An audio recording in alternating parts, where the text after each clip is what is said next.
I'm John. You didn't seem so sure about that. I'm Justin. Well, you know what?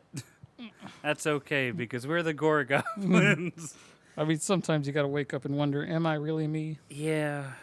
But this is our show where we talk about movies that we like Some we don't. and some that we've never seen before, but I think most people have seen the one we're talking about today, Hell yeah. which is A Nightmare on Elm Street, the 1984 original classic The good written and one. directed by Wes Craven. Yes. Right after he made fucking Last House on the Left and The Hills Have Eyes, two movies where he was like, yeah, rape is okay.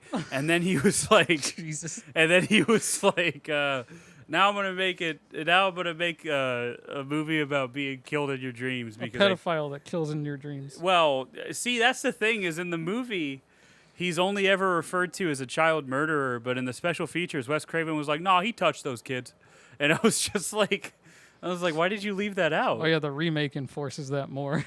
than Yeah, the original I'm does. aware. I'm aware of the fucking shit-ass remake that I can't wait to cover.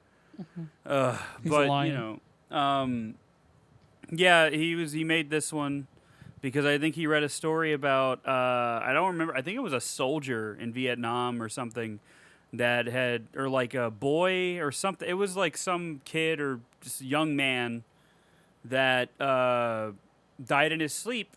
And, you know, his family was like, hey, what the fuck? And they were, like, trying to help him out because he was, like, freaking out while he was asleep. And then by the time they got to him to wake him up, he was dead. So it was like, okay, that's horrifying. I'm going to use that. And he did. He used it, and God bless him because he created my favorite. Well, he had a hand in creating two of my favorite horror staples, character-wise, and that's Freddy Krueger and Ghostface. Ghostface I attribute more to Kevin Williamson, but he directed the first 4 Scream movies, so whatever. He had a hand in it. I don't care. But Fred Krueger is entirely Wes Craven, and it is... He's just, I don't, even when he's like fucking stupid and silly in the later sequels, I love Freddy Krueger because he's such an asshole. Yeah. He's just like, yeah, I'm going to kill you, you dumb bitch. That's what I'm going to do. And I love him so much. Like, just that, like, even down to like in the later movies, when he's like, I think it's in Freddy's Dead. When he does that fucking, he's like, hey, Tommy, or whatever the fuck the kid's name is, wanna get high? And then he starts playing Inagata Davida, and I'm just like, what is happening? Why? This exists, all right? That's the first thing. I mean, Super Freddy exists too. And then Super Freddy exists, which to quote James A. Janisse, Super Freddy sucks.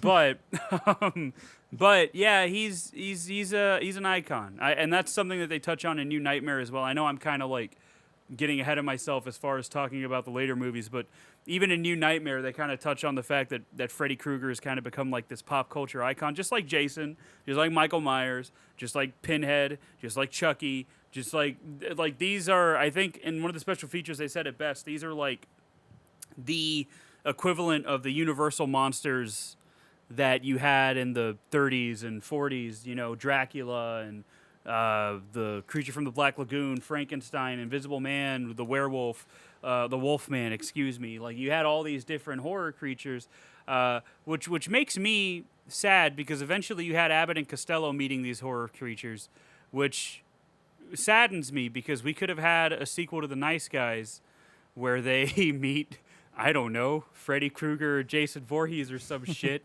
and that would have been great. Ryan Gosling would have been able to show off his comedic chops. Russell Crowe would have been there. It would have been fun.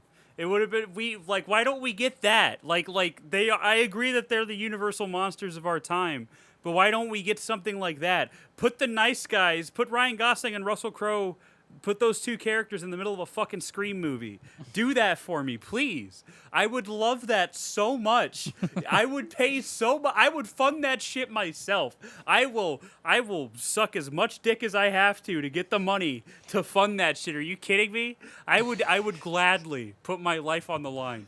I'll do experimental treatments so that, to where I'm a crippled horrible mess because of all these tests that doctors have run on me, but I'll have the money to fund the Nice Guys meet Ghostface. Well, then you'll be You can be a Cronenberg creature. Yeah, absolutely. Fuck it. I'll be the Fly. So it's a win-win. I'll be the Fly, and I'll have somebody shoot me in the head with a And since shotgun. you'd be a new creation, you'd technically be another remake. See, there we go. Exactly. See, it's perfect. It all works out in the end, and I'd still be doing this podcast somehow. But you know, and then you had like Scooby-Doo meet him and shit. And you know, you got like fan art of like Scooby-Doo at Camp Crystal Lake. I think that's a Robot Chicken thing. Yeah, Robot Chicken did that. But you have like fan art of like Art the Clown getting ready to, you know, hurt Daphne. I'm gonna be nice in saying hurt Daphne. And you know, so you have the appeal. It's just that for some reason we don't get it, and I would love to see that.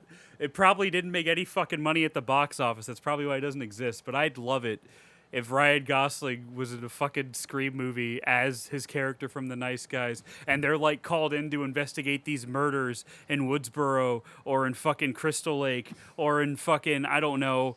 It would be like Supernatural but good. So, you know, that's what it would be. That's what it would be to me. And I would love it so much. I'm sorry. I never got into Supernatural. I'm sure it's fine. But it's hit and miss. I know Jeffrey Dean Morgan is in it. Jeffrey Dean Morgan is in it, and Barely. anything that he's in, I love him. So He's you barely know. in it. Barely? Oh, that's too bad. But anyway, yeah, so, I mean, you know, I agree that they are the universal monsters of our time, though. You know, obviously they're a lot more visceral and violent. But, you know, it's whatever. The times change, and so does the blood, I guess. But, you know, Nightmare on Elm Street, I watched this with the commentary. I should have watched it with the filmmaker's commentary, which was like more of a traditional commentary where they like, you know, where Wes Craven's like, yeah, that's why I did this or whatever. But I watched, I think it's called like the cast and crew commentary, which it was fine, but it was just kind of like, I might as well have just been listening to like a podcast where somebody stitched together a bunch of snippets from interviews for an hour and a half. So, I mean, it was still, you know, good and informative for the most part, but like, I think I chose the wrong commentary. But the reason I decided to watch this with the commentary is because I've seen this movie a fair few times. I know it pretty well. When we do Scream, I'm probably gonna do the same thing. Especially with the ones that I'm not too keen on, like Scream 2 and 4, but I'll probably do the commentaries for those two, just because I don't know. Wes Craven, R.I.P. to a real one. It's been almost 10 years since he died now, and he is you know, fuck cancer first of all. Yeah, that's the first thing I gotta say. But he was truly. You know, truly a visionary in the horror sphere, and you know, it's a shame that he's no longer with us. But yeah, I watched it with the commentary, and you know, the practical effects and everything still hold up really well. I think the movie in general, I think, still holds up really well. I did notice in a more recent rewatch that the acting kind of has some sore spots.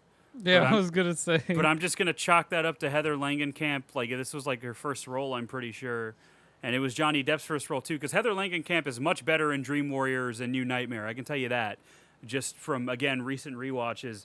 I can tell you 100% that they are way better. That she's way better in those two, especially New Nightmare. I think she's very good in New Nightmare. Yeah. But you know, the acting has some sore spots, but outside of that, I mean, obviously, it might also be just because Robert Englund is so fucking good as Freddy. Like, he is such a scene stealer. Like, I love him. I love him so much. I can't stress how much I love Freddy Krueger as a villain. He's just such a piece of shit. He's just such a dick. It's like that episode of Metalocalypse where Murderface is just being a dick to everybody, and the rest of the band thinks he's so cool because he's being a dick to everybody. Oh, yeah. That's how Freddy Krueger is to me. Like, I love him so much. But yeah, so how do you feel about it, Justin? Oh, it's a great movie.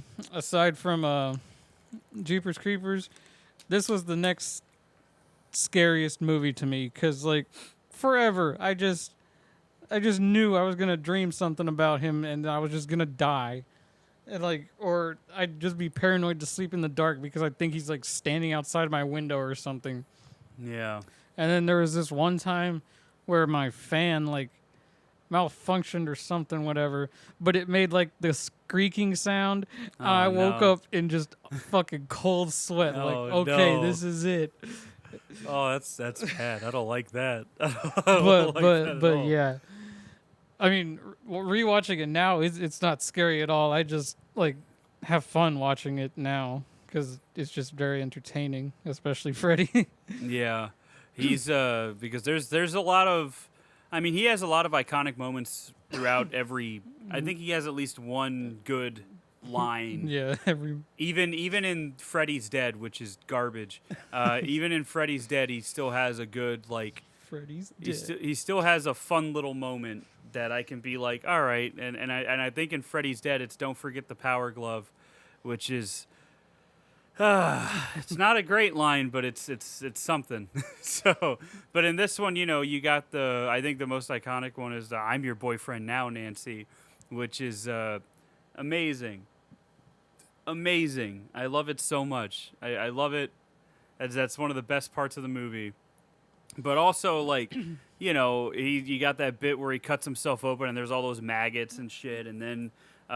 Tina, I believe, is the name of the first girl that gets killed, right? Yes. Yeah, and she like tears his face off, and he's like laughing and shit. I'm like, that's cool. That's really cool. Like, and then you have the iconic thing of his arms stretching. That's super iconic. I mean, there's so many moments in this movie alone, I think, where he's like really like that's the Freddy that a lot of people think of because he was a dick, but like he was also like mean about it, and in the later movies he kind of just starts joking. Yeah. And in the special features they were talking about how like I kind of didn't like that because now you're kind of like rooting for and like laughing with this child molester / killer, and it's like that's not I don't think that's what Wes Craven was intending. And I'm like, yeah, I don't think he was actually. That's a good point because I never really thought about it that way. Yeah.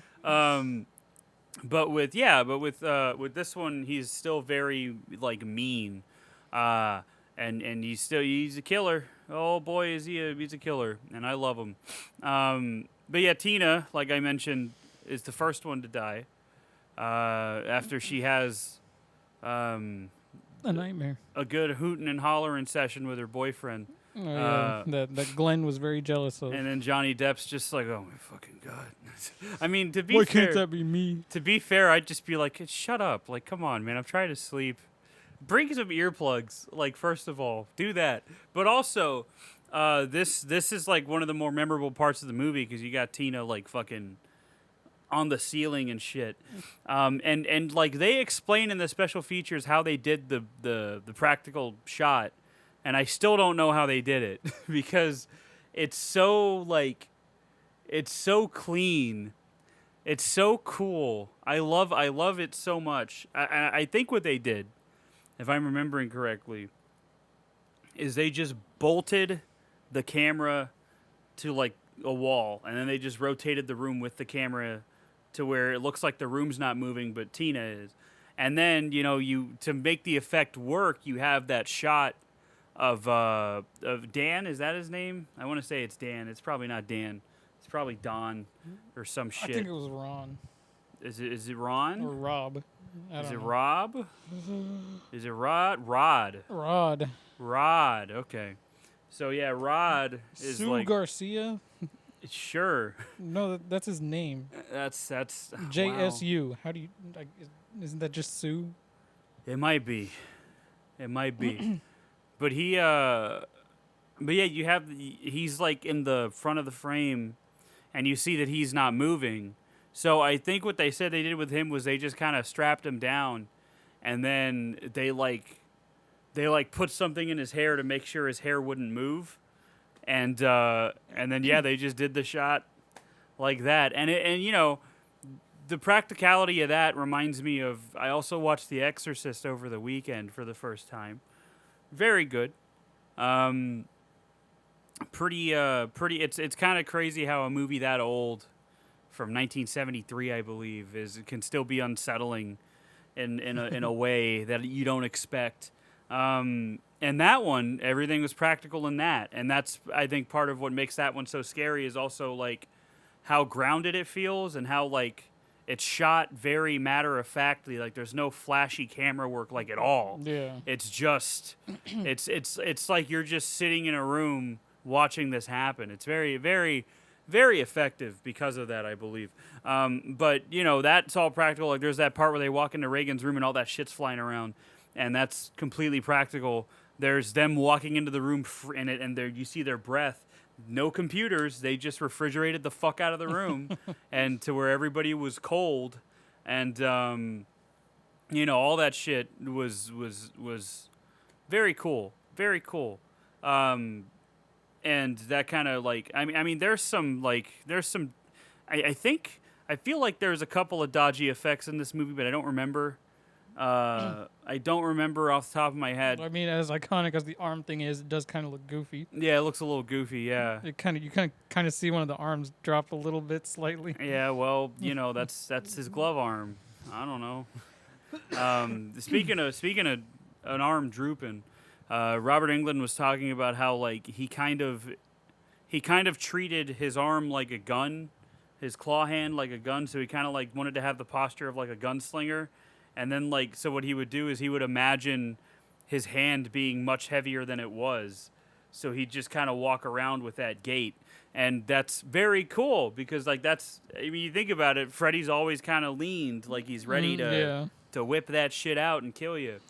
And he kills Tina with that. But that spinning room effect is very cool. I think that's part of why this holds up very well is because, like, since Freddy works in the dream world, there's a lot of opportunity for like very cool like ideas and special effects, and not only how he kills people, but how like the kills are presented. Yeah. And that's something that gets expanded on in like Dream Warriors, especially. And then there's a couple of kills in 4 and 5 that you can kind of get that vibe from. But yeah, Tina's the first one to go, and Rod is like, "Damn," and then he gets arrested by John Saxon. Who is Heather Langenkamp, which is Nancy. That's Heather Langenkamp's dad. Yeah, we skipped all the beginning in the introduction. I don't give a fuck. And John Saxon, we talked about him last in Tenebrae.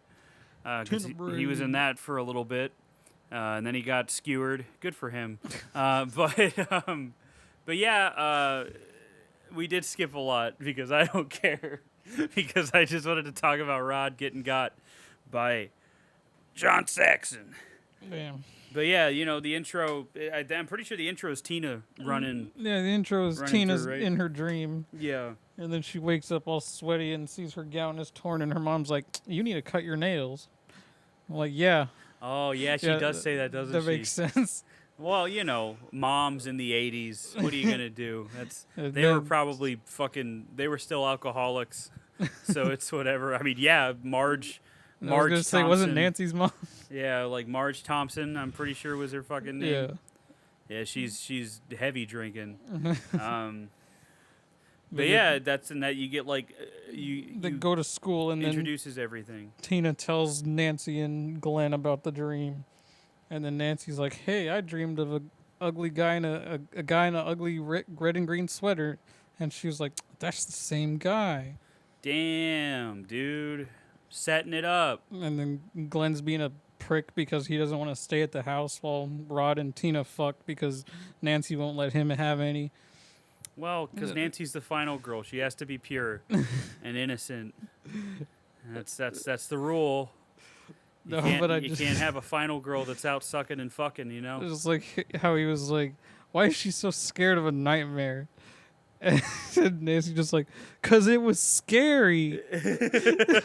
That's what I'm saying. Her line deliveries. Some are of the so line funny. deliveries a little dodgy, but you know it's fine. I remember that because it was scary. Yeah, that's right. I remember that. Yeah, some of the line deliveries a little dodgy, but also that's kind of like just a bad line, like because it was scary. But like, what do you want me to say? You dumb shit. Like, that's so bizarre. But yeah, and then you know they're all hanging out, having a good time. And then Tina goes to sleep after Rod gives her the best 5 seconds of her life. And, you know, and then she gets killed. Freddy, like, cuts her stomach open, right? Yeah, he If I like remember- slashes he her slashes, all right? up Yeah. and down. Yeah. And then Rod's like, fuck! And he's freaking out, having a panic attack by Dream Theater. And, you know, he's having his little panic attack. And then Tina's dead. And then Rod gets blamed for it because, you know, who else could it have been, right? Well, he made it worse by running. It couldn't have been an imaginary man. Yeah, that's right. He runs away and goes into hiding. That's right.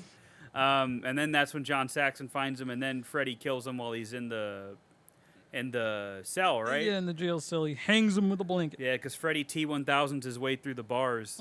Yeah. And then, he hangs him with a blankie. And then he's like, oh, fuck, I can't believe you've done this. And you know, and at this point, you know, Heather's like, or Nancy's like freaking out because she's like, I know it was this fucking Freddy dude. Like, Yeah. like there's no way that like why would he kill himself? You know, like what the fuck? So I don't remember the exact sequence of events, but I know at some point, like they do that sleep test on her, right? Like to where they try to monitor her while she's sleeping. Yeah. And then she's in the boiler room, if I remember correctly, or that industrial area, whatever the fuck it is. Freddy's home, and she pulls his hat out of the dream. I remember that. That's one of the more significant moments in the movie because that proves that you can bring him into the real world. Well, before that, she has she has the dream at school and she burns her arm. Oh, that's right. Yeah, she has the dream at school where she sees Tina in a body bag, right? And then Tina gets dragged away, and then she burns her arm to wake herself up, and she has the burn mark. Yep. And then she's like, well, I wonder. So then she takes Freddy's hat. And then in that other dream, I don't remember what wakes her up. How does she wake herself up with that? Do you remember? I don't remember. I don't either. So, but she brings out Freddy's hat. And then her mom's like, oh, fuck. Freddy Krueger. And then she starts drinking. That's what happens. Yeah. Because isn't Freddy's name like on the inseam of the hat or something? I don't think so. Wasn't it that the parents just know about him? Well, yeah, they know about him because they killed him. Yeah, because they killed him because he was a child murderer, in quotes. The murderer part's in quotes. And then Marge just has his glove. Yeah, that's right. She has it in the the heater, I guess, is what that is. Yeah. And I don't know how an 80s house is. I live in 2023. But, oh, shit. But, yeah, yeah, that's right. He gets or she's got the glove, and she's like, Fred Krueger was a child murderer, and we fucking zoinked him. Burned him. We burned him alive. He can't hurt anybody. And Freddy Krueger is a revenant because he's mad that he got murdered. Because he wants it all. And burned alive. Yeah, exactly. So I think that was the explanation in Mortal Kombat 9, is that he was a revenant like Scorpion. Yeah. That's why he's able, and Jason Voorhees too, because Jason is avenging his mother technically, if you want to get specific. That's the official Mortal Kombat justification, is their revenants. So yeah, he's like, you burned me to death. I'm upset with you. And then he starts killing kids on Elm Street because whatever, he can control dreams. All the parents were from that street. Yes. So all their kids must die. Yes. And boy, howdy, are they dying. Rod gets got, and then not a whole lot of people die in the movie. Now Only that like 4? now that I'm remembering. Tina, Rod, Glenn, Marge? Yeah. Yeah, that is it, huh? Because John, yeah, that's right. And not a whole lot of people. Well, then again, there's only the 4 people that are the teenagers. It's just Tina, Rod, Glenn, and Nancy. Yeah. But yeah, and then Nancy's like, well, I'm gonna home alone the fuck out of my house. No, first. And also, Glenn, don't fall asleep, you dumb bitch. Yeah, when she starts figuring stuff out and is like, don't go to sleep, and she has all the fucking coffee in her room and shit. Yeah. Like, fuck that. I can't drink coffee. Just trying to stay awake with her stay awake pills and shit. And she's just like, oh, don't sleep, Glenn. He didn't even try. He just went to sleep. Oh, speaking of sleep, I'm yawning because I'm tired. But we're all tired here. Yeah. But yeah, he does not make a very good effort because he falls asleep Right away. but this is one of the more iconic shots of the movie. Is Nope. I think this was another effect where they bolted the fucking camera to a wall and then spun the room around because of the way the blood moves, which is very effective. It was cool. It's very cool because he gets a fucking blood geyser. That's how he goes. It was so good that they made that part of his fatality in Mortal Kombat. In Mortal Kombat 9, yeah. That was It's just called Mortal Kombat. Yeah, well, I'm gonna keep calling it Mortal Kombat. Well, I can't call it Mortal Kombat 1 now. So, what the fuck do you want me to do? You couldn't call it 1 in the first place. Exactly. But yeah, so Glenn gets blood geysered, which is one of the more memorable I kills just want to from the know movie. what Freddy did to him. I don't know. He killed him. But how? He killed him. What caused all the blood to shoot out? He did his thing. I don't know. Did you put him in a wood chipper or something? Maybe. I mean, well, there wouldn't be that much blood. We watched Tucker and Dale versus Evil, so I mean, wood chipper scenes look different in every movie. Evil that's Dead. fair. Yeah, that's fair. Oh yeah, that's fair. Mm-hmm. That one was pretty much a blood geyser. Yeah, it was, wasn't it? What a good movie. Yeah. But also, yeah, he gets blood geysered, and then Nancy's like, "Oh fuck," and then Glenn in quotes calls her, and then she's like, "Who's this?" And then he's like, "I'm your boyfriend now, Nancy." And then Freddy starts trying to fucking tongue her or whatever, because she's asleep now.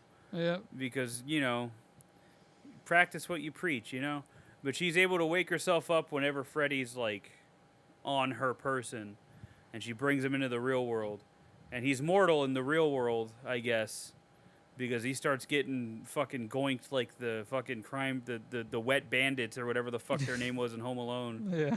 He starts falling for all the traps, but not before fucking murking Marge. Boy, does he kill her. He just fucking turns her into like half a skeleton, I think. And then she collapses into the bed. I think that's a really cool effect too. Yeah. Oh, god damn it. I don't know why I'm so sleepy. But then Nancy doesn't even actually kill Freddy.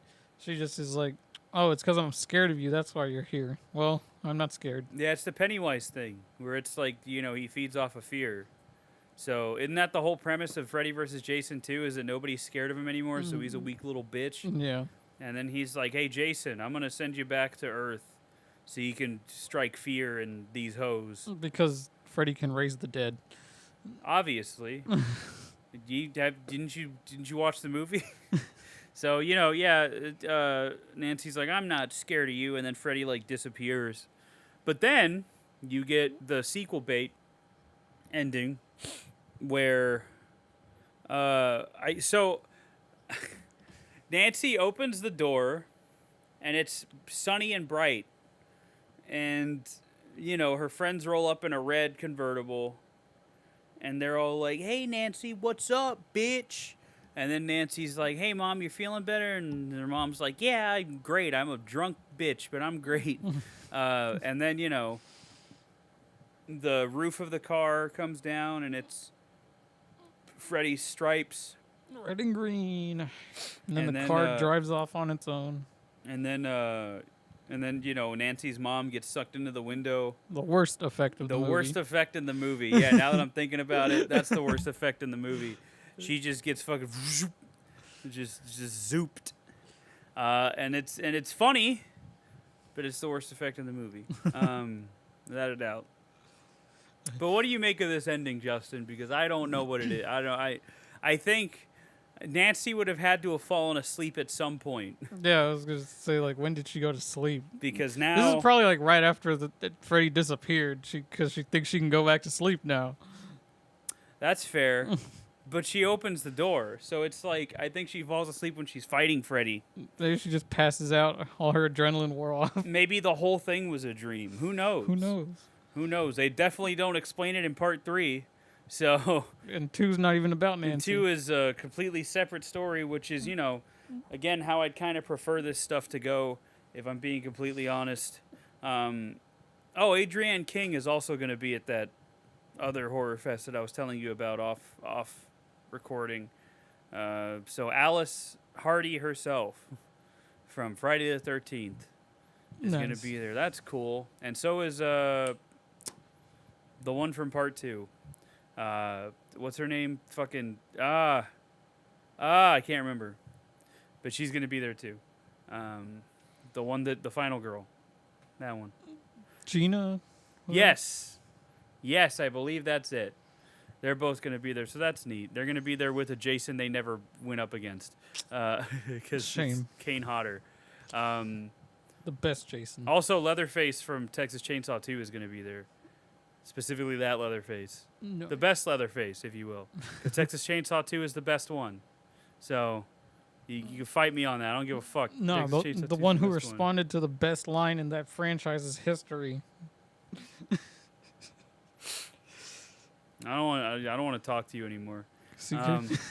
But it's the best line. I don't want to talk to you anymore. Okay, do your thing, cuz. The best line is when Chop Top freaks out over that Humble Pie record in part 2. That's my favorite part because fucking what's his name is getting his fucking face beaten in by Leatherface or he's like convulsing on the floor or something. I don't remember exactly what was happening. But he's going through the records and he's just like, Humble Pie! And he loses his mind. And I'm like, God, he's just like me. I love him. I love Chop Top. But yeah, so I think she was just asleep the whole time. That's the only way it can make sense to me. Because I'm not sure. Because that wasn't Wes Craven's original ending. I think Wes Craven wanted it to have a finality to it. But it was successful and, Gotta make more. I think while the movie was being made, the producers realized that what they had, so they were like, "Hey, leave it open just in case we want to bring them back." So they did, and that's too bad. As it always is, it's too bad that they were allowed to keep going. I mean, I can give the rest of the Freddy movies a pass. I like Nightmare on Elm Street 2. I definitely like 3. 4 and 5 are okay. Freddy's Dead fucking sucks. New Nightmare is good. That's how I feel about it. So I also want to talk about how I got the Blu-ray set. My mom bought it for me for Christmas fucking like 10 years ago now. Probably closer to like 2015, 2016, I want to say. She bought it for me. And she bought it for me with like Prince of Darkness and Halloween 2 and a bunch of, I think The Fog was part of The Fog and Trouble in Escape from New York, because those were all movies on my Amazon wish list, and me and Mom had a joint Amazon account at the time, so she bought me all those movies. I just want to say that it's cool that like all the Nightmare on Elm Street movies are like in a set, but man, is it bare bones. It is like, it's so disappointing because, Friday the 13th has this awesome box set now. Yeah. Where it's, the first 4 movies were rescanned in 4K, and they look good even on, a regular Blu-ray. They look fantastic. I know Friday the 13th Part 1, it just got a 4K release, and it's going to have a really cool looking steelbook coming out soon. If I liked that movie more than I do, I'd probably buy it. But I don't know. I can do without it. It's not Halloween. Like, I don't know. I mean, it wants to be Halloween, but it's not. You know what I mean? Yeah. So it's but it's got this huge Shout Factory release that's amazing. A fucking plethora of special features. Every movie is on its own disc. Some movies have more than one disc because of the special features and shit. That's really cool. You know what Freddy gets? He gets the first movie on its own disc, on an old transfer. Looks pretty good, considering. And that comes with a few special features here and there. It's really just all it is really just the single release that New Line put out. I don't know, like maybe like a month or two before they did this set, and then after that, we got George who's about to throw up. Classic George behavior. It's always during a podcast too. 3 times in a row. He just loves almost throwing up. It's because I wake him up too quick, and he his food hasn't settled because he eats too fucking fast. You fat motherfucker! I love you. You're my baby boy, my little Georgie. But yeah, he so the rest of it, I'm pretty sure part 2 and 3. I think part 2 and 3 are on one disc. Part 4 and 5 are on one disc, and then Freddy's Dead and New Nightmare are on one disc. So it's like the old Warner Brothers tin release of Friday the 13th that came out like 10 years ago. Hold on, because that release, you had multiple Friday the 13th movies on one disc, and it was kind of dumb. So yeah, you got Nightmare on Elm Street 2 and 3 here, 4 and 5, and then Freddy's Dead and New Nightmare, and then you have a DVD that may or may not be suffering some disc rot. I can't really tell. But you have a DVD that has a documentary that it's toted on here as all new. Fear Himself, The Life and Crimes of Freddy Krueger. And it's also got like 2 episodes of the Freddy's Nightmares TV show. One starring John Cameron Mitchell, who I know because I'm gay. I almost said a word that I would have had to bleep.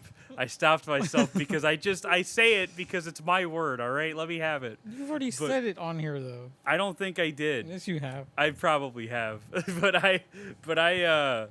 But yeah, I know him because I'm gay, and he's done like Hedwig and the Hangry Inch and stuff like that, and he wrote it, and he played Hedwig on Broadway for a couple of shows. Hedwig, he's like a gay icon. And one of those episodes has him in it where he's pretending to be straight, and boy is he struggling. And so it's it's a fine set. It's just that these are old transfers.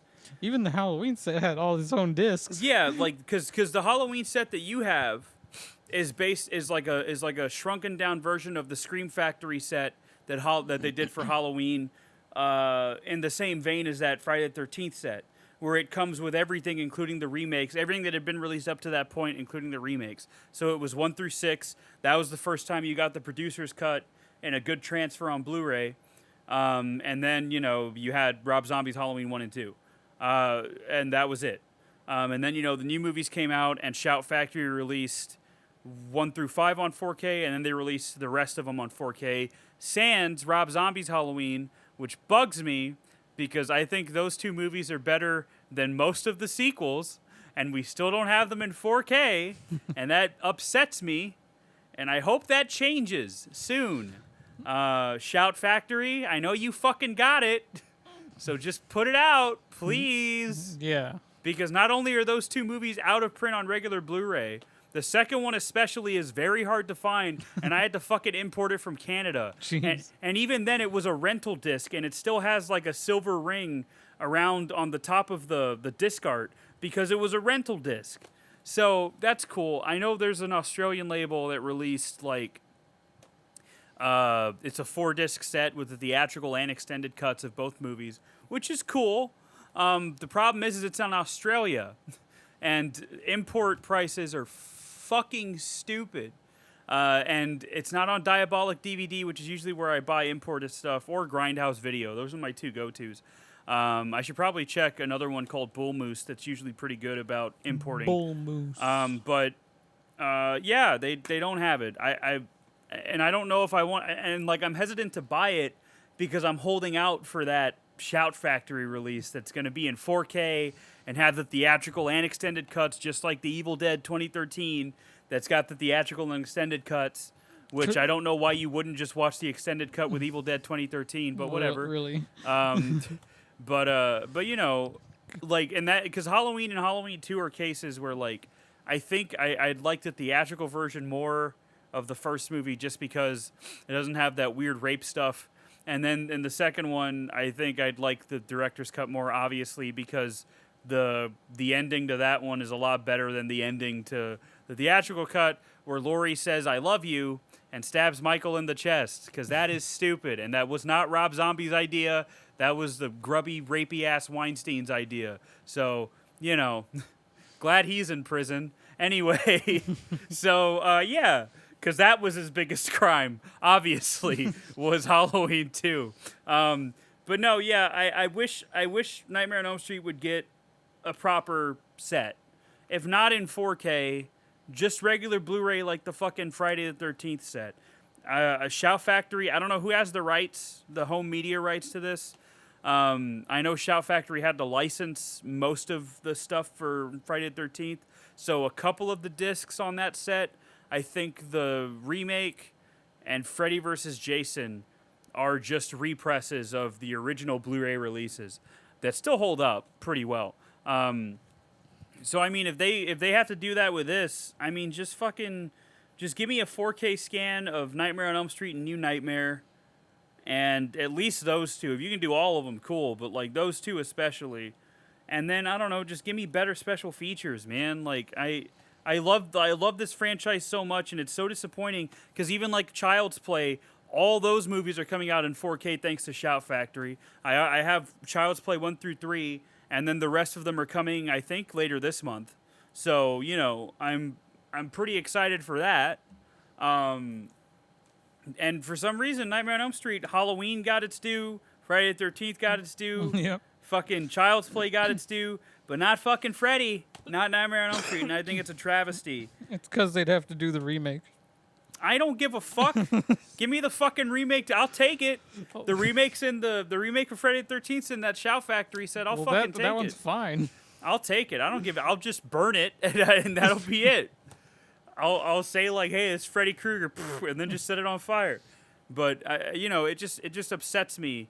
I think the only other one that hasn't. Well, I take that back because Hellraiser is getting its due too, because in the UK you're gonna get an Arrow box set of 1 through 4, and it's gonna have the assembly cut of Part 4, which is apparently really good. So even Hellraiser that has like fucking 7 shit ass sequels is getting its fucking due. Why can't Nightmare on Elm Street? Like, what's holding it up? Is it a rights thing? The I'm people pretty sure have forgotten him. I think Blumhouse has the rights now. When Wes Craven died, whatever his estate went to, that's I think who has the rights to Freddy, the character, and like the title of A Nightmare on Elm Street. But I think the films, it's all New Line, so I don't know why they don't just fucking put out a release. Or it was New Line Cinema at the time that this came out. Yeah. So I don't know if they still have the rights. I don't know. Probably not. But I fucking wish that they do something. I wish Shout Factory could license it out just like they did with Friday the 13th. Because this is the only one. Even Scream. Scream 3 is coming out on 4K in like 2 months. And that's cool. I like Scream 3. You know, and Scream 4 is probably going to come out on 4K next year. You know? Like, even Scream's getting its due, but not fucking... not Nightmare on Elm Street. Nope. Nightmare on Elm Street gets to stay in the Blu-ray mines where... Freddy's dead. Yeah. Yeah, that's the last line of that 6th movie, and it sucks. Thanks for reminding me. But she delivered it with such I'm confidence. gonna kill you, dude. And she smiled into the camera God, while she did it. That's another one that you can tell was shot in 3D. And boy howdy, it sucks. Anyway, give me a fucking just give me Nightmare on Elm Street. Give me a box set that isn't just a fucking Blu-ray case. Just a regular ass Blu-ray case with a slip cover. At least the old DVD set looked cool. Yeah, the old DVD set looked fucking, because all the fucking movies, They had their own disc. they had their own. Not just that, but like they formed like Freddy's silhouette or whatever, and that's cool. Even the fucking VHS tapes in the 90s, when you put them all together, it was Freddy fucking stretching his arms out. Oh yeah, that's right. Like, what the fuck, dude? Give me something. They used up all their creativity already. Give me something, dude. It's like with Blu-ray, they were like, fuck it, whatever. Whatever. Just do whatever you want. Man, it bugs me so much because I love this franchise, and it's just doesn't have the juice as far as home media goes, and it's a damn shame. Let me see, when did this fucking set come out? Does it say here? Does it say where it came out? When it came out? Probably like fucking 2000. I think it was like 2012 was when this one came out. A Nightmare on Elm Street 5-disc collection. 5 discs for 7 movies. Now in gleaming high def. The original first 7 Nightmares! Exclamation point. I don't think any of these movies look as good as the first one. I can tell you that right now because yeah, the transfers for the rest of the movies just look like upscale DVD transfers. That's probably all they are. And that's, again, it's disrespectful, all right, to a household name. Even Evil Dead. Evil Dead got its fucking groovy collection, which is Evil Dead 1 and 2, and then Ash vs. Evil Dead, and then Army of Darkness got its own separate 4K release from Shout Factory, and Evil Dead 2013 got its own separate release from Shout Factory. Evil Dead Rise, though, the Blu-ray that came out in America doesn't have any special features. I don't know why, but you know you can import the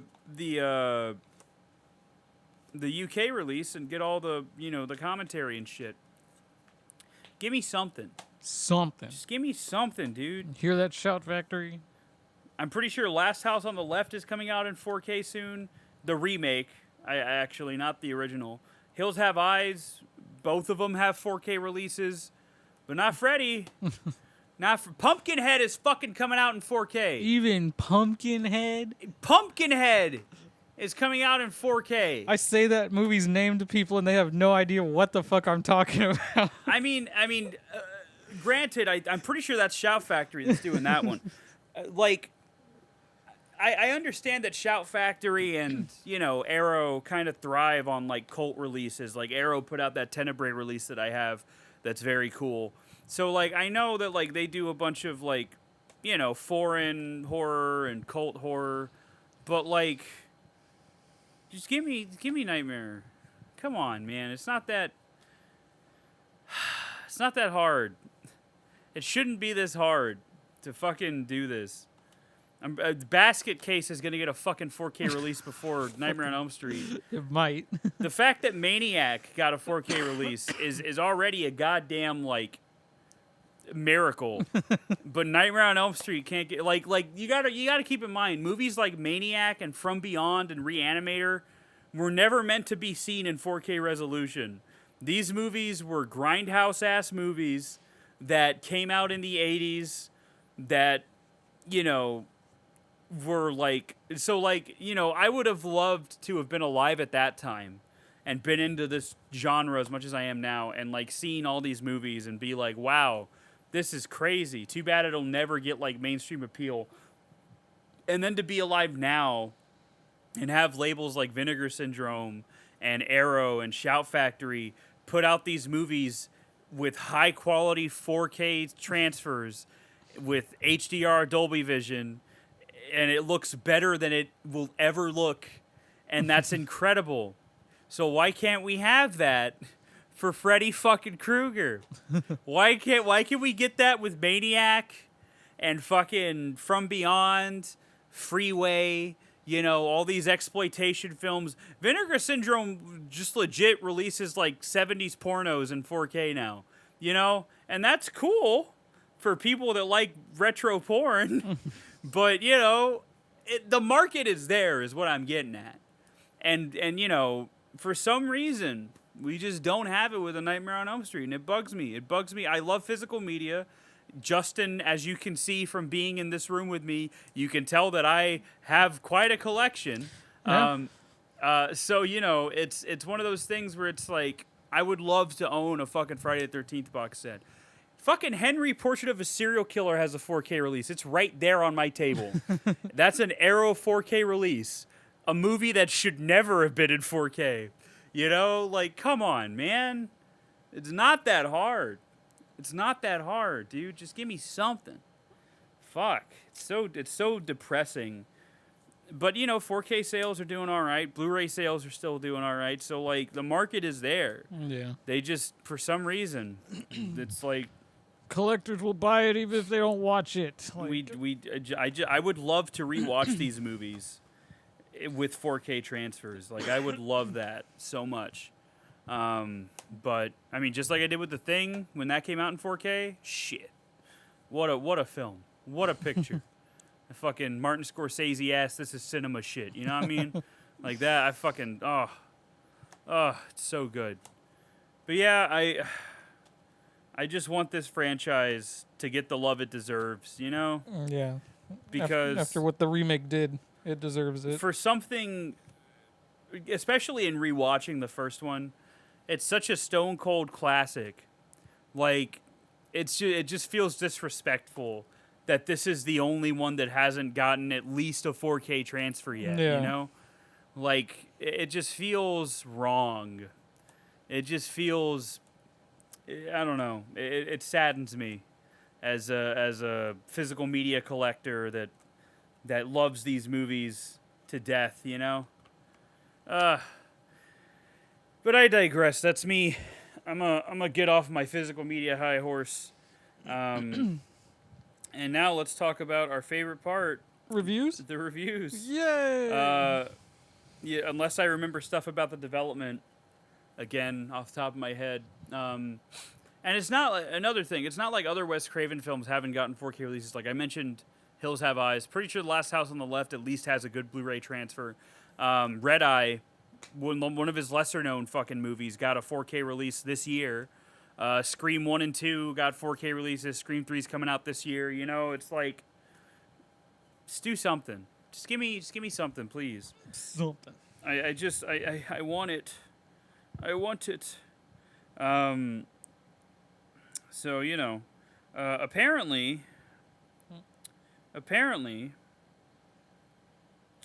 Wes Craven talked with Kane Hodder about playing Freddy Krueger. That would have been something. But it would have, but like, I don't know if I could imagine it. You know what I mean? Like, Well, how big was Kane at the time? He was big, but this like, was '84, so this was like right before. okay. This was like 2 or 3 years before, because he started in what, Part 7, right? I think so. So this would have been like 2 or 3 years before he became Jason. And Kane's a big dude. I think he's like 6 foot something. He would have been a big dude no matter what. But I don't know. I don't think it would have worked. The physicality and everything would be completely. It probably would have been played more like Jackie Earle Haley's Freddy Krueger than it would have been played like Robert Englund's Freddy Krueger, because Robert Englund kind of gave it this air of like twisted humor, and I don't know if Kane Hodder can do that, because to his credit, we haven't really seen him in a lot of humorous roles. The closest we've gotten to that, Or speaking, for that matter. yeah, exactly, because he's Victor Crowley, he's Jason Voorhees, he's whoever the fuck else he's been. He's also Victor's dad in the movies too. Like in a flashback or something. Yeah, because there's constantly flashbacks because nobody tells the story right until like the last movie where you get all the pieces. Okay. He talks a little bit in those flashbacks, but not enough to where you can get like a feel if he can create a personality for a character. I will say I watched 2 movies Sunday night. I believe it was Sunday night. With yes, it was Sunday night with a couple of friends of mine, Joe and Phelan. They are good friends of mine. Phelan's also a big physical media guy. He has a steelbook disease. Luckily, I don't have that. I have something much worse. It's called the deluxe edition disease, where I have to get the best version of something that I can. It's preferably with a hard case, slipcover. But I was watching a couple movies with them. Sometimes we watch shitty movies on Amazon Prime. There was one, I think it was called The Horrific Evil Monsters or something. Terrible movie. Terrible movie. It's something about like the four horsemen of the apocalypse coming to Earth, and like war, famine, who was really just pestilence when he described himself. Death, who did nothing except look like the Penguin. And I think what was it? It was Conquest, I believe was the name of the other one, which it should have been Pestilence, but it was I was Conquest. gonna say, wait, what? So anyway, this like ragtag group of like, there's like an alien, there's a Leatherface archetype, there's an FBI agent that supposedly can't die that ends up dying. There's Death himself, the Grim Reaper. And then there's an action star that was basically just the writer played Gears of War, and he's like, I like Augustus Cole, and then he made that character, but without any of the like pizzazz that Augustus Cole has, because Augustus Cole is my favorite character from Gears of War, because I love him. He's just a dude. I love him so much, yeah, this guy was nothing like that, but you could tell that he wanted him to be like that, and it was bad. Oh my god, there was a bunch of like sequel bait too. It wasn't great. It just wasn't great at all. But then we watched another movie called Death by Midnight, Why to Kill, which is like this anthology thing that started off pretty strong. It started off with this like story about like a televangelist preacher who's talking about, give me your money, I'm the pancreas of the Lord or whatever. And this old woman who has a husband that's dying from kidney failure decides to go to his place, remove his kidney, and then, give it to her husband. And then a bunch of other people decide to go and take body parts from this preacher for their ailing family members. And it was pretty good. The effects work wasn't terrible. It wasn't bad. It didn't look like shit. Like it just looked okay. And then the rest of the movie happened. So first of all, you have like this obnoxious like host who's just making the worst puns imaginable. And then there are like these ads in between the movies, like little short stories that aren't great. The second story was about like this cartoon cat that killed its creator and the creator's wife. So then the creator's daughter, who's a lesbian, by the way, love lesbians. So I thought this was going to be a home run for me. I love cats. I love lesbians. And Bill Moseley voices the cat. And it wasn't great. It wasn't. Not only was the acting really not great, but it just, I don't know. It just there's a part though where Bill Moseley, the little Jasper, comes out as like a little kitten, and he's like, please don't kill me. And I'm like, that's like, it actually got like an aw out of me, because again, I'm gay. So, I was like, there we go. That's so cute. Like that almost, and like it made, I think I said out loud, I remember when George was a kitten, and it made me like sad, because I miss when my little baby was a little baby. Now he's almost a 9-year-old cat. But he's my big boy.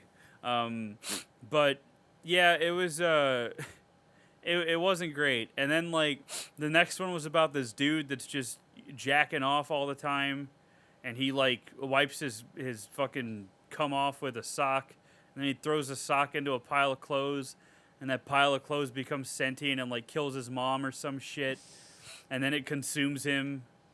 And then like there's another one where it's like some Sword Art Online bullshit, where they're like in a game and they get trapped in the game and then they all die or something. I don't know. And the last one was like these nerds get recruited by their gym coach to fight this rawhead Rex looking ass monster, and they don't die. It's very strange. But in the middle of all this, you have a recurring commercial of Kane Hodder as himself, and he's advertising this thing called Murderall, which is supposed to suppress his urge to kill people. And I think that's the closest I've ever seen to him like actually like acting, like having like a personality and shit. So I think he could have done Freddy, but it just would have been very different, because they like he legitimately got some laughs out of me because of like how, but at the same time he was just playing himself. Yeah. And he was playing like the exaggerated version of himself that we all imagine him to be, which I think is kind of fascinating. That he just knows exactly how we would all picture him in real life. and he ends up killing the director of the commercial with a camera. He shoves it in his face. It's pretty entertaining. Just like and- the ending of VHS 2. But then immediately after that, he like kind of takes his breath. He looks at the camera, smiles, and does a thumbs up, and it's like murder all. And I'm like, that's good. That's hilarious. I like that. Oh, wait. I meant Grave Encounters, too. It doesn't matter. They're all the same. Anyway, they're not. No, I know. VHS 2 is actually good. But yeah, so I think it would have been interesting. But I'm glad that it was Robert Englund, obviously. Yeah. Robert Englund is a fantastic, fantastic actor for Freddy Krueger. I love him. So, yeah, I didn't read any of this stuff. But so let's go to release. Review. Censorship issues. Censorship. Oh no, my most hated thing. When the film was submitted to the MPAA, they required 2 cuts to grant it an R rating.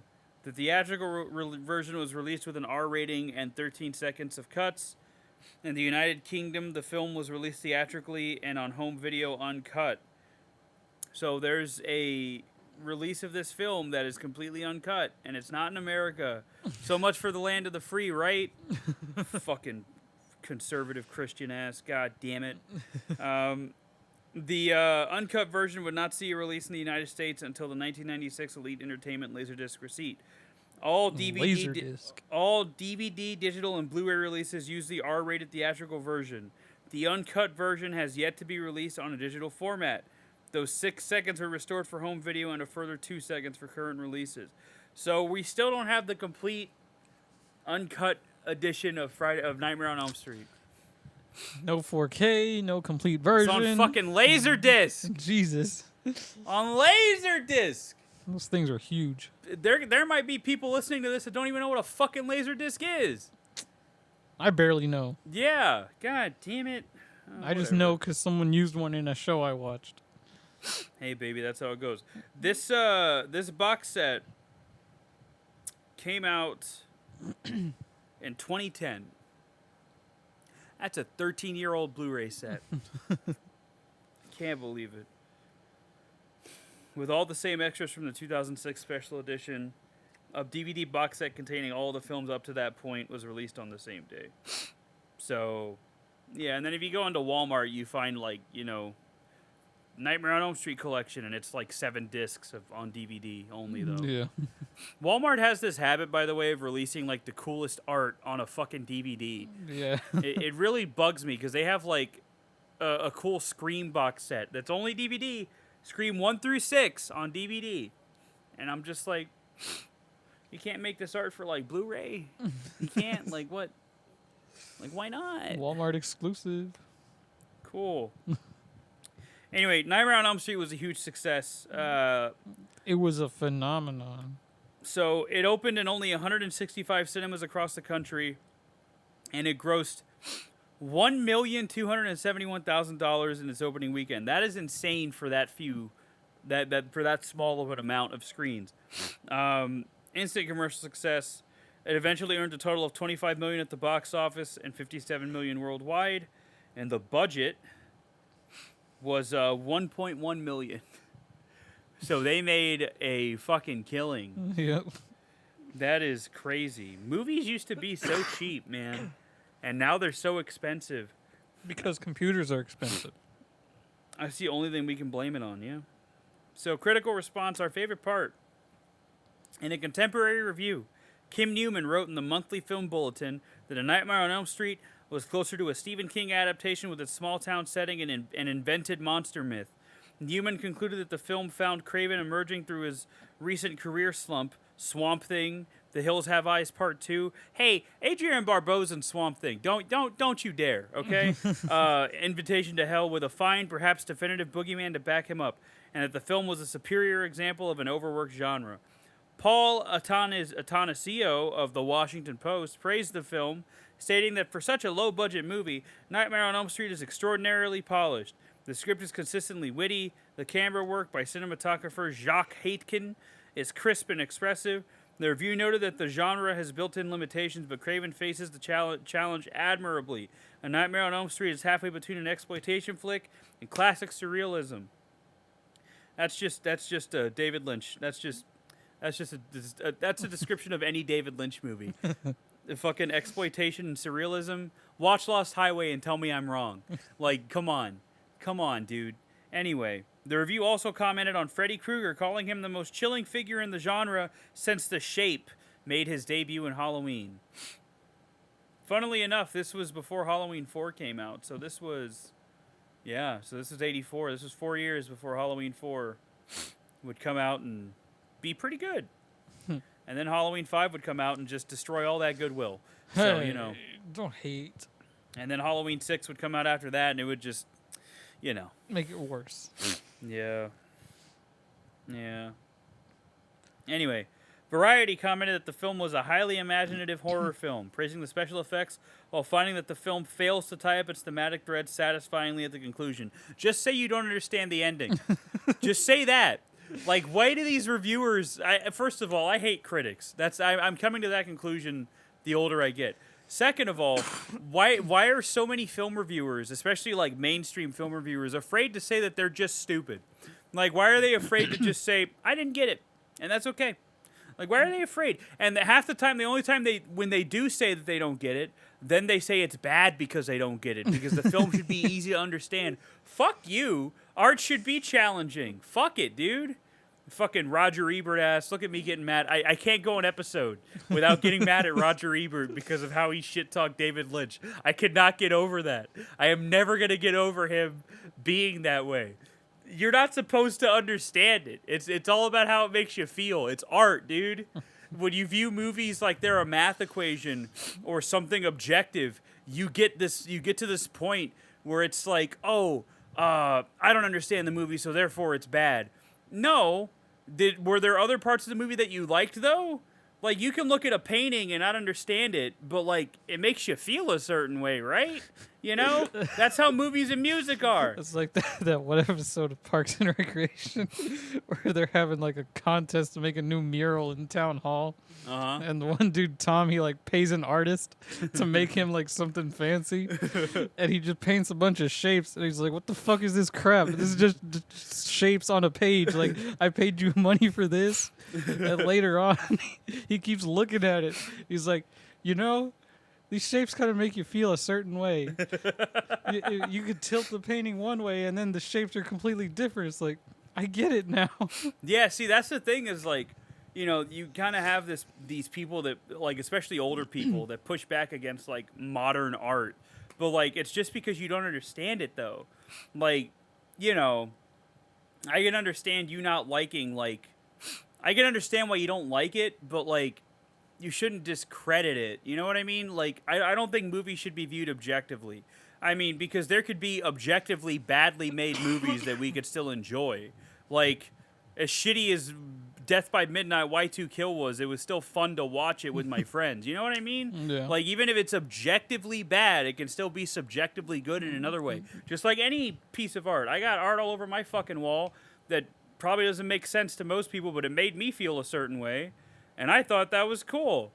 And I was like, damn, I want this now. Like, like that's just how I am. I don't know. I just don't think... I don't really believe in assigning ratings to things. That's why we never rate anything outside of just a dumb joke. Yeah. Like, because I don't think that's how movies should be viewed. Or music, for that matter. Like, music is another thing where it's like, somebody's pouring their heart and soul out. I'm not going to be like, wow, this is bad, just because I don't vibe with it the same way the artist does. You know what I mean? I don't know. I don't know. I hate Roger Ebert. I hope he's in hell. Anyway, so anyway, yeah, bro just didn't understand the ending. Whoever this writer in Variety was. So this same review, I guess, commented negatively on some of the scenes involving Nancy's family, noting that the movie's worst scenes involved Nancy and her alcoholic mother. But why? On the character development, Newman stated that the impression that about 200 pages worth of characterization has been compressed into cliche details like boozy Ronnie Blakely demonstrating her renewed self-respect by throwing away a half-full bottle. Newman also said that the nightmares in the film worked against itself, stating that while kissing the telephone and bottomless bathtub are disorienting in the David Cronenberg spirit, They get in the way of the relentless pursuing monster aspect that Carpenter manages so well. Hold on a second. What? That doesn't make sense. Um, He's toying with them. Basically, I think what they're getting at is that one, I think they're just comparing it to Halloween because I don't know why so many people Can't though. exactly, but I don't know why, and the fact that they name dropped Cronenberg, who at the time was very much a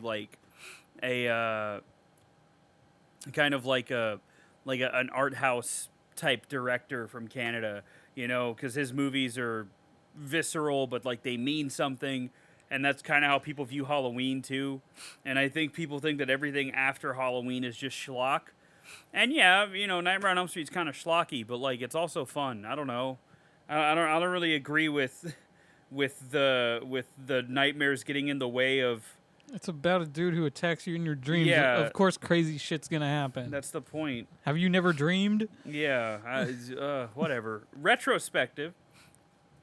Author Ian Conrick praised the film's ability to rupture the boundaries between the imaginary and real, and critic James Berardinelli said it toys with audience perceptions. Kelly bulkily interpreted the overriding theme as a social subtext, the struggles of adolescence in American society. Heather Langenkamp said something similarly, where she kind of felt that like the adults not believing the teenagers kind of like represented how the youth of America was trying to kind of like rebel against, like, especially in the 80s, rebel against like their parents and stuff because their parents thought they knew better, without like viewing their kids as, you know, human beings and viewing them as just kids, you know what I mean? So that I can kind of see that. Oh, the film has a 95% approval rating based on 56 reviews on Rotten Tomatoes with an average rating of 7.8 out of 10. That might be the highest one we've had yet. Yep. That's pretty fucking high. The site's consensus says Wes Craven's intelligent premise, combined with the horrifying visual appearance of Freddy Krueger, still causes nightmares to this day. The film is also considered one of the best of 1984 by filmsite.org, obviously a reputable source. Yeah, in film 2010, the Independent Film and Television Alliance selected the film as one of the 30 most significant independent films of the past 30 years.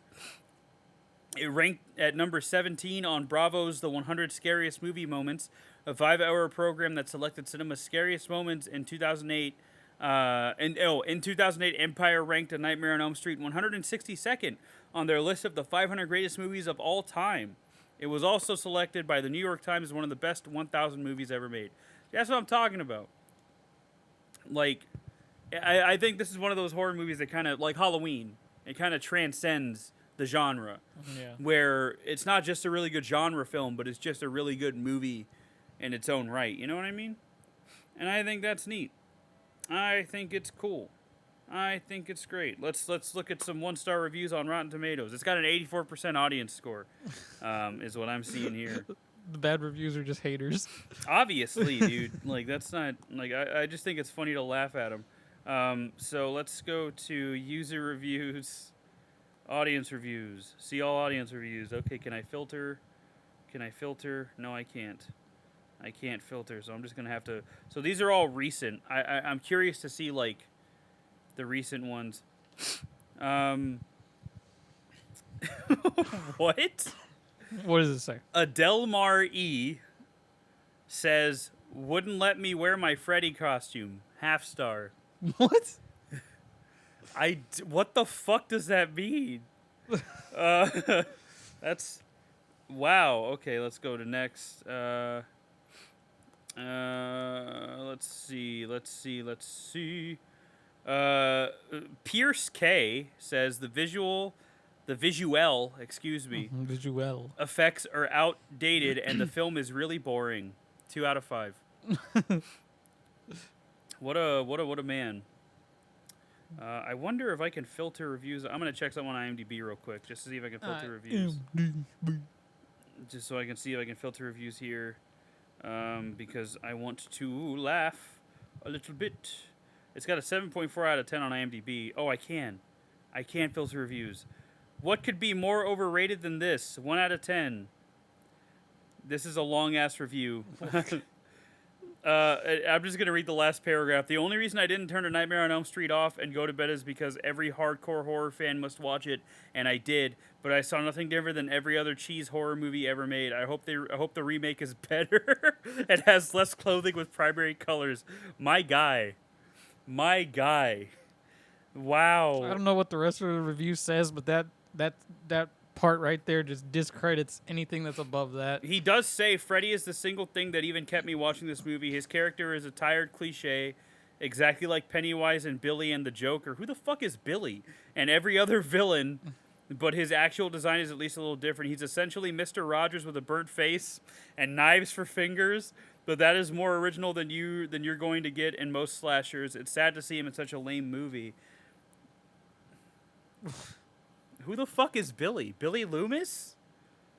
I don't know. Billy Loomis isn't even like... What? I really cannot think of anything in this movie that would be aimed at adults or older teens, and Nightmare on Elm Street is a children's movie through and through. What? Because the entire movie plays out like something made for TV on Cartoon Network, and they actually show this movie on that station around Halloween. No, they don't. There is nothing even remotely darker. Well, this was from 2008. This is from Jacques in 98. What is he, an actual murderer? Is that why this is not anything for him? I'm gonna pretend that that if it's Jacques 98, I'm gonna pretend that he was born in 98, which means he would have been 10 when he wrote this. that's what this would mean. That's the only thing I could predict. This one's from 2023. I think it's the worst horror film ever.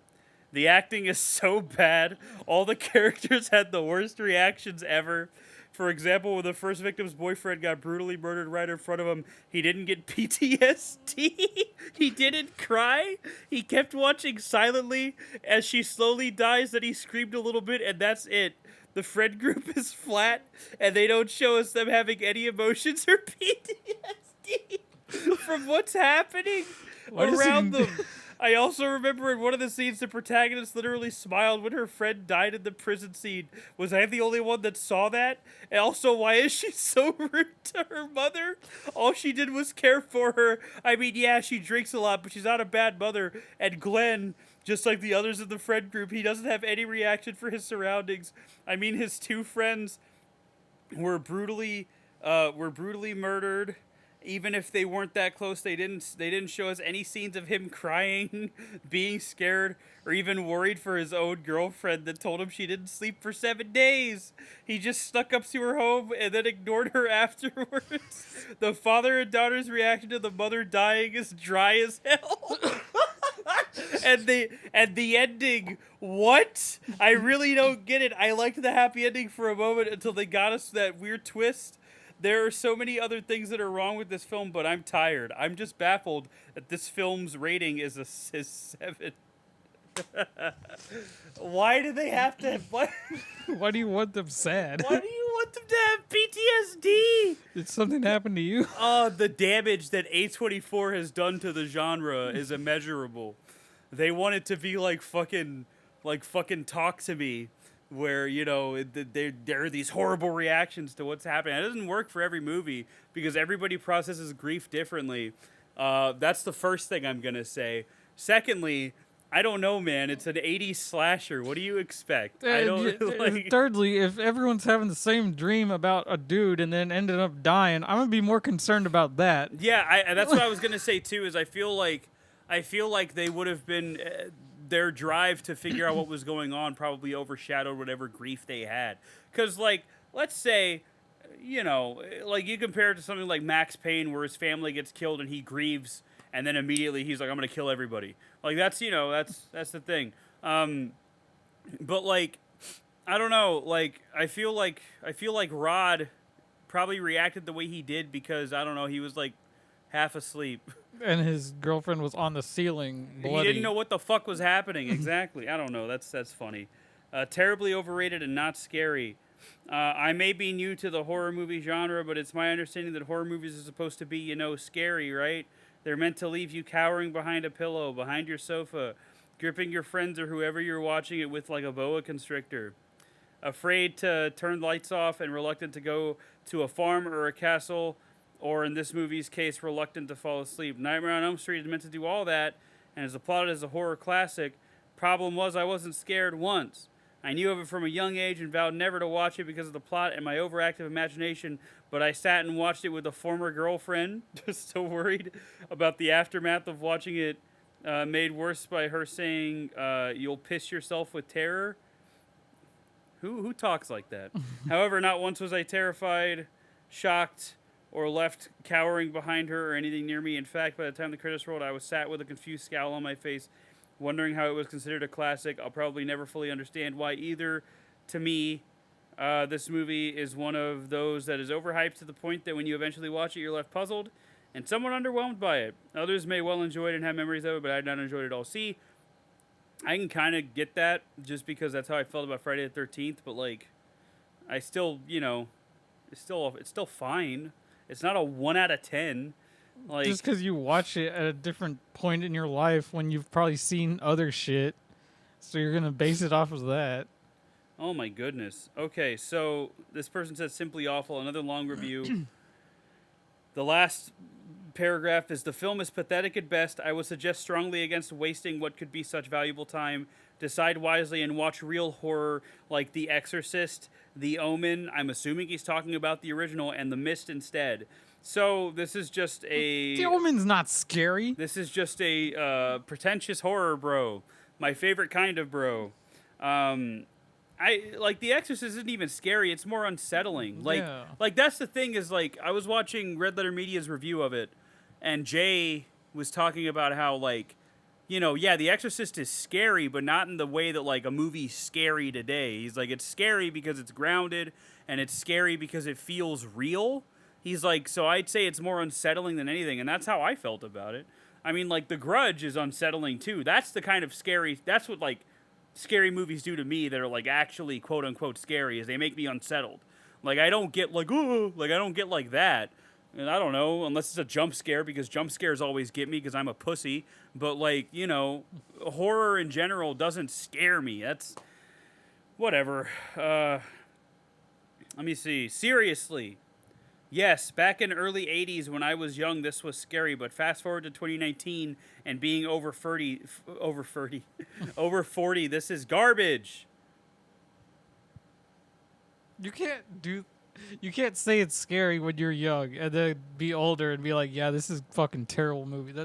So like Guillermo del Toro once said, if you watch a movie when you're 20 and then you watch a movie when you're 40, you've watched the same movie, you've watched a different movie. Like, that's because I mean, your experiences kind of shape how you feel about a piece of art. Okay, well, so that's what he means by that. I can get that. So I can understand that, but like, I don't know. I kind of wish he had gotten more in depth, because I'm curious now, why it wasn't effective to him anymore. Because I don't think it's like scary, but I think it still holds me anymore. I think it still holds up in terms of the effects and in terms of like the Freddy's character specifically, and stuff like that. I think it holds up. But I don't think it's like, I never really thought it was scary. Like, even like The Thing, one of my favorite horror movies, I don't think it's scary. I like it because of the effects, and I like it because of the sense of paranoia that John Carpenter's able to kind of create.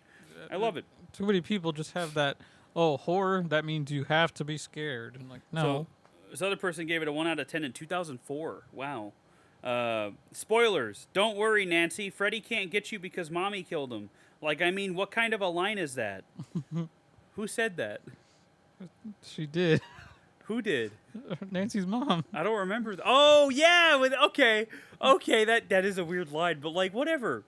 I reckon this movie was actually a good idea that just been done appallingly. It should have been much, much better because the idea behind it was so good. Verdict, a great idea, just pulled of appallingly. However, some bits in the beginning are worth a look. 3 out of 10, but he rated it a 1 out of 10. Thank you, Nick_123. I hope you're listening to this. Anyway, supposed to be a fright film. Supposed to be. This was written in 1999, dude. This is what I love about IMDb, is that you'll have reviews from like the fucking 90s. Jeez. I have been more frightened watching Saturday Night Live. In the late 90s, I believe that. There was nothing scary about it. It was too juvenile to be a fright movie. Teens may like it if they are very immature. All right. Terribly boring and simply atrocious. Wow. That's a long review. Why is this a classic? The first death scene is great, but I thought the story and pacing was horrible. Why is this considered a classic? What's great about these reviews too is you can see that like 5 of 26 found this review helpful. So like everybody's just like, you're wrong, dude. Whatever. A terribly boring nightmare to watch. Oh, I bet he was real proud of that title. He's like, got him. The scariest part of this movie is the 80s clothing. Wow. Yes, absolutely, I could do better. Who took over the casting after Johnny Depp was cast? That's probably just a Johnny Depp fan. Big spoiler. Not epic, very sad, gonna go cry, saddest movie, 1 out of 10. So, hold on. This is the best review yet. So, some big dumb writer decided to kill Johnny Depp. You don't kill the Depp man kills you. So, this movie actually 0 out of 10, but big dumb IMDb won't let you rate 0 out of 10. I rate IMDb negative 563,245 out of 10. Thank you, sincerely, Cool Kid Gaming Reviews. Amazing. No notes. That was special. That's the prime review right there. That was special. The median rating is like an 8 out of 10 on IMDb. So that's like, let me see. Just is everybody pretty much saying what we've said, from what I can tell? Because I really do think that like as far as slasher films go, this like separates itself pretty well from what was coming out at the time. Because you know, Friday the 13th was a cash grab. And then there were a million cash grabs after that to capitalize on the success of Friday the 13th. And with Nightmare on Elm Street, I think it was very clearly Wes Craven just wanted to make his movie. Just like John Carpenter wanted to make his movie when he made Halloween, you know? So, like, I don't know. I think as far as, like, slashers go, this is definitely one of the better ones. Say what you will about the sequels, but Freddy Krueger is a staple, just like Jason Voorhees. He's a household name. And, so give him the fucking respect he deserves. And give me a 4K box set or something, dude. Just something. Something. I need it, dude. In the way. That's the noise I make when I realize I'm not getting a fucking box set. All right? Anyway. So, yeah, that's A Nightmare on Elm Street. Do you have any closing thoughts, Justin? It's a good movie. It may not be scary to what people thought it was back then, but it's still fun to watch because fucking Robert Englund just delivers so heavy. Yeah, like, his character is I could look past so much shit from the sequels just because of him. Yeah, like I mean, even like Dream Warriors has some corny moments in it. I remember, and I'm sure we'll talk about it whenever we get to it. But even Dream Warriors has some corny moments, like the fucking D&D kid. And then when he kills that one kid in the waterbed, and he's like, "How's this for a wet dream?" And I'm like, you asshole, I love you. See, the remake tried to be the dark and gritty bullshit that one reviewer wanted the movie to be, and did that work? No, it didn't work because Freddy was creepy. He was a creepy child molester. He wasn't fun, and also just the rest of that movie wasn't great. Rooney Mara's in it though. I like Rooney Mara. She's a great actress and she's very pretty, but she can't fix it. She can't fix it. I don't know.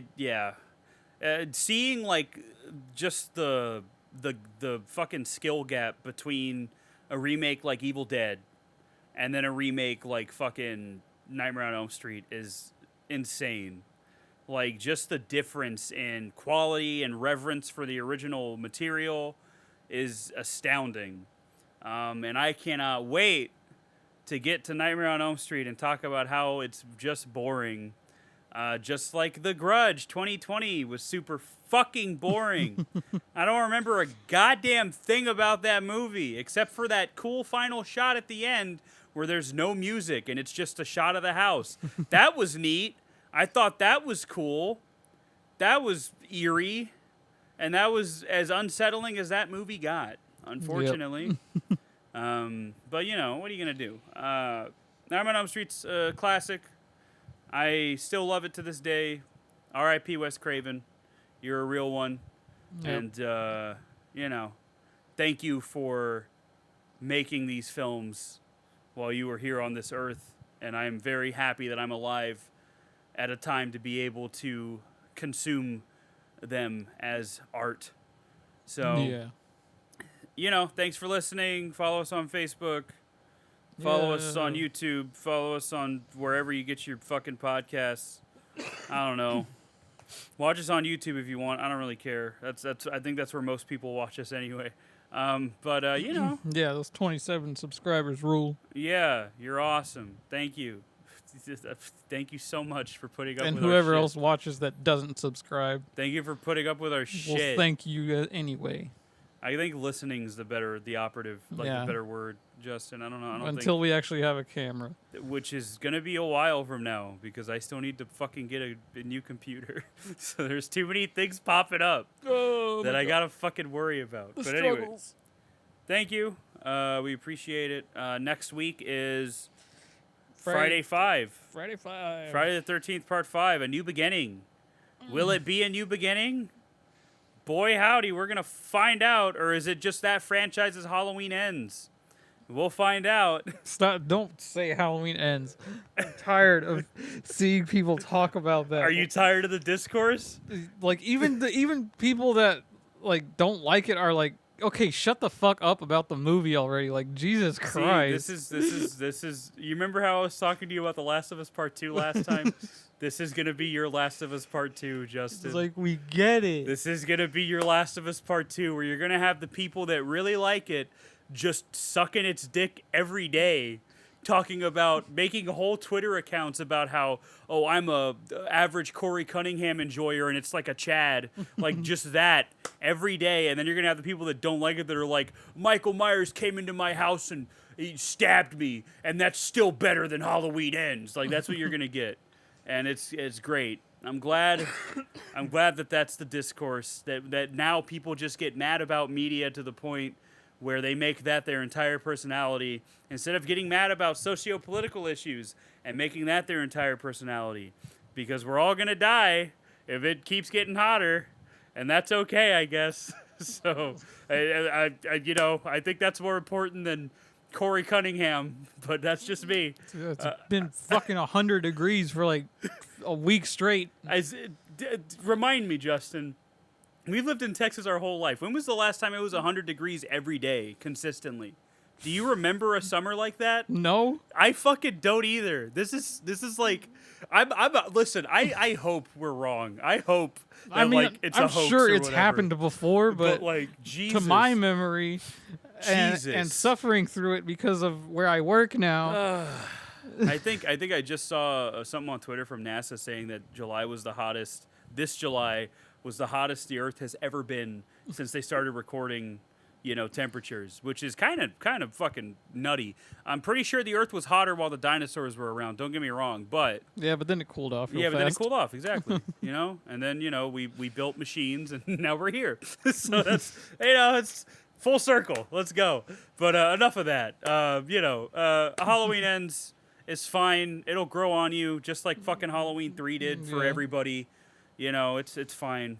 It'll be okay. It'll be fine. You'll get over it. It's just a piece of media. It's not gonna hurt you. Like, even the movies that we talk about that we don't like The Grudge 2020, I don't go on Reddit every day talking about how, wow, this film ruined my life. I had a family. I had a daughter, and I loved that daughter. And then I saw The Grudge 2020, and it enraged me so much that my life became a series of posts on Reddit about how much The Grudge 2020 went against what I loved so much about The Grudge 96, or whenever it fucking came out. Was it 96? I don't remember. It was like 2001, whatever. I don't know. 96 is in my head because of Quake, but it ruined my life. My wife left me. My daughter disintegrated in my arms. I have nothing left.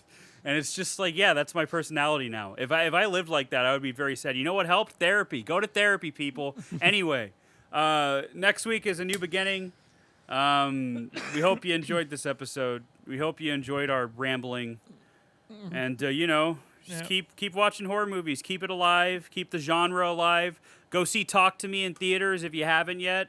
Support horror is my point. Support horror that isn't just endless jump scares. Support horror that's actually horror. That's like, support good horror movies. And whatever a good horror movie is to you, support that. I know to me, it's something like Talk to Me or, I don't know. To me, it's this shit.